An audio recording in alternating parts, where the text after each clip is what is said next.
ಹಿರಿತರಿಗಳದಾವ, ನೀವು ಇದ್ದೀರಿ. ನಿಮ್ಮ ನಿರ್ಣಯ ಏನಿರ್ತೋ ಎಲ್ಲರೂ ಬಹಳ ಒಪ್ಕೊಂಡು ನಾವು ಬಹಳ ಖುಷಿನಿಂದ ಇದ್ದೀವಿ.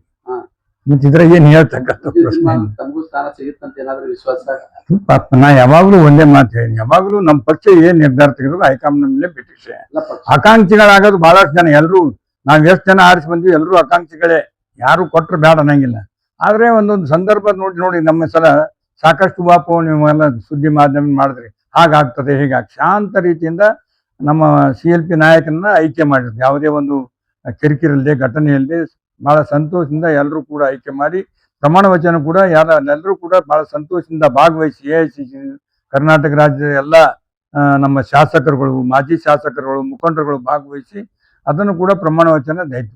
ಈಗ 13 ಜನ ಮಂತ್ರಿಗಳನ್ನ ಕೂಡ ಮಾಡಿದರೆ, ಇನ್ನು ಉಳಿದಿರ್ತಕ್ಕಂಥ 20 ಜನರನ್ನ ಹಂತ ಹಂತವಾಗಿ 18ನೇ ತಾರೀಕು ಚುನಾವಣೆ ಆಗ್ತದೆ. ಚುನಾವಣೆ ಆದ ನಂತರ ಅದು 2ನೇ ಮಂತ್ರಿಗಳನ್ನ ಯಾರ್ಯಾರು ಕೊಡ್ಬೇಕನ್ನೋದು ವಿಚಾರ ಮಾಡಿ ಅದನ್ನ ಕೊಡ್ತಾರೆ. ಅದನ್ನು ಕೂಡ ಏನಪ್ಪಾ ಅಂದ್ರೆ ಶಾಂತರಿಂದ ಆಗ್ತಿದ್ದಾರೆ. ಏನಪ್ಪಾ ಅಂದ್ರೆ ಯಾರಾದ್ರೂ ಮುನಿಸ್ಕೊಂಡದು ಗಡಬಡ ಮಾಡ್ತಕ್ಕಂಥ ಪ್ರಶ್ನೆ ನಮ್ಮ ಕಾಂಗ್ರೆಸ್ ಪಕ್ಷದಲ್ಲಿ ಇಲ್ಲ.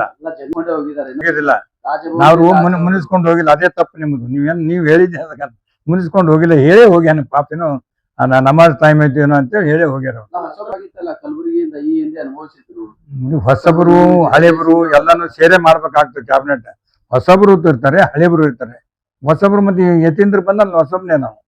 ಮತ್ತೆ ಇದ್ರ 20 ಕಲಬುರ್ಗಿ ಜಿಲ್ಲೆಯಲ್ಲಿ 2 ಕೊಟ್ಟಿದ್ದಾರೆ. ಒಂದು ಜಿಲ್ಲೆಗೆ 1 ಕೊಟ್ರೆ 33 ಇರೋದೇ 33. ಮೊದಲು ದೇವರಾಜ ಅರಸ್ ಕಾಲಕ್ಕೆ 75-80 ತಗೊಳ್ತಿದ್ರು. ಈಗ ಬರೀ 33% ಇಷ್ಟಂತ ಫಿಕ್ಸ್ ಮಾಡಿದ್ದಾರೆ. ಅದರ ಅಡಿಯಲ್ಲಿ ಏನಪ್ಪಾ ಅಂದ್ರೆ ತೆಗೆದುಕೊಂಡಿದ್ದಾರೆ. ಅವರು ಕೂಡ ಯುವಕರಿದ್ದಾರೆ, ಚೆನ್ನಾಗಿ ಕೆಲಸ ಮಾಡಿದ್ದಾರೆ. ಕಲಬುರ್ಗಿ ಯಾರೂ ಮಾಡದೇ ಇರ್ತಕ್ಕಂಥ ರೀತಿಯಲ್ಲಿ ಒಂದು ಮೆಡಿಕಲ್ ಹಬ್ ಮಾಡುತ್ತೆ ಶರಣ ಪ್ರಕಾಶ್ ಅವರು, ಪ್ರಿಯಾಂಕಾ ಖರ್ಗೆ ಅವರು ಕೂಡ ಸಾಕಷ್ಟು ಕೆಲಸ ಮಾಡಿದ್ದಾರೆ. ನಿಮ್ಮ ಅಭಿಮಾನಿಗಳು ಕೂಡ ಹರಕೆ ಕಟ್ಕೊಂಡಿದ್ದಾರೆ, ತೆಂಗಿನಕಾಯಿ ಹೊಡಿದ್ದಾರೆ, ಅವಳು ಸೇವೆ ಮಾಡಿದ್ದಾರೆ, ನಿಮ್ ಸಚಿವ ಸ್ಥಾನ ಸಿಗಲಿ ಅಂತ.